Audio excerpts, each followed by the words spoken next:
ყარსი ახალქალაქის რკინიგზის მშენებლობაზე დასაქმებულმა სატვირთო მანქანების მძღოლებმა კუთვნილი თანხის მოთხოვნით დღეს აქცია გამართეს. შესრულებული სამუშაოსთვის ანაზღაურება მუშებს უკვე რამდენიმე თვეა არ მიუღიათ. ამბობენ, რომ ზოგი მათგანი აქ ხელფას გასული წლის მაისის თვიდან ელოდება. მძღოლების თქმით, კუთვნილი თანხის მიღების მოთხოვნით ხელმძღვანელობას რამდენჯერმე მიმართეს. მათ კი აღნიშნულთან დაკავშირებით რეაგირება არ მოუხდენიათ.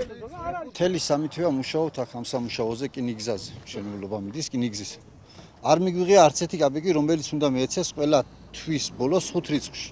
მაგრამ არც ერთი კაპიკი არ მიგვიღია. როცა მოვდივართ ხელფასის სასაღებლად, უფროსი გვყავს აზერბაიჯანელი წარმომადგენელია ფრიდონა ხვია სახელად.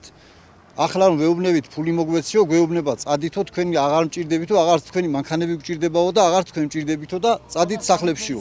მაგრამ ამ ფულზე არანაირ პასუხს არ გვცემს, ეგ მე არ მეხება და არ ვიციო და ვის ეხება ეს გაურკვეველია. რკინიგზის მშენებლობაზე კუთვნილი ანაზღაურების გარეშე 60-მდე მძღოლია დარჩენილი. ამბობენ, რომ სამუშაოს დაწყებისას დამსაქმებელ კომპანიასთან ხელშეკრულება გააფორმეს, რომლის მიხედვითაც ხელფასი ყოველი თვის 5-დან 10 რიცხვამდე უნდა მიეღოთ. იმის გამო, რომ შესრულებულ სამუშაოს ხელმძღვანელობა მუშებს თვეების განმავლობაში არ უნაზღაურებდა, მათი ნაწილი სამსახურიდან წავიდა.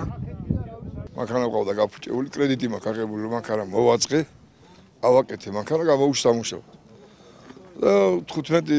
და 16 დღის მერე ამბობს, რომ აღარ მჭირდება მანქანა, აღარც ფულს იძლევა.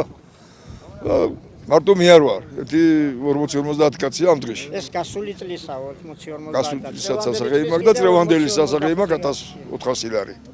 საკუთარი მანქანები ყავს. პაგრიშკა ჩვენ აღარ გვაქვს. მატორი გაფუშტა და რა ზეთურო შეცვალა უბრალოდ იმის ფულიც არ არის. 10 ლარიანი ქვით. მოხვალ ეტყვი რამეს, რომ ფული მოგვეცი, არა გვაქვს, გვეტყვის ხვალ, ზეგ პატარა ბავშვი დღეს ხვალ მოიცა და გვატყვი. ყარსი ახალქალაქის რკინიგზის მარაბ და კარწახის მონაკვეთზე სამუშაოებს აზერბაიჯანული კომპანია ფარახია წარმოებს. მისი წარმომადგენელი ხაჩატურ არამიანი ამბობს, რომ რა მიზეზით დააგვიანდა კომპანიას თანხის გადარიცხვა მისთვის უცნობია. არამიანის თქმით, გასულ წელს მსგავსი შემთხვევები არ ყოფილა. მისი განმარტებით, სავარაუდოდ центральный офисიდან თანხა მომავალ კვირას უნდა მიიღონ.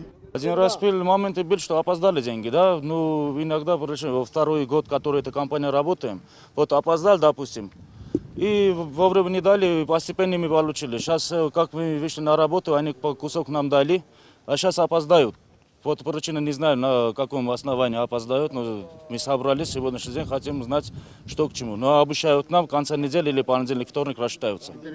ბაქო-თბილისი-ყარსის სარკინიგზო მაგისტრალის მშენებლობა 2007 წელს დაიწყო. სამი ქვეყნის დამაკავშირებელი რკინიგზის პროექტი ახალქალაქიდან ყარსამდე 98 კილომეტრს შეადგენს. აქ დასაქმებული მუშები ამბობენ, რომ თუკი კომპანია მათ გამომუშავებულ თანხას არ გადასცემს, ისინი მთავრობასა და სამართალდამცავ ორგანოებს მიმართავენ და საპროტესტო აქციების მოწყობასაც გააგრძელებენ.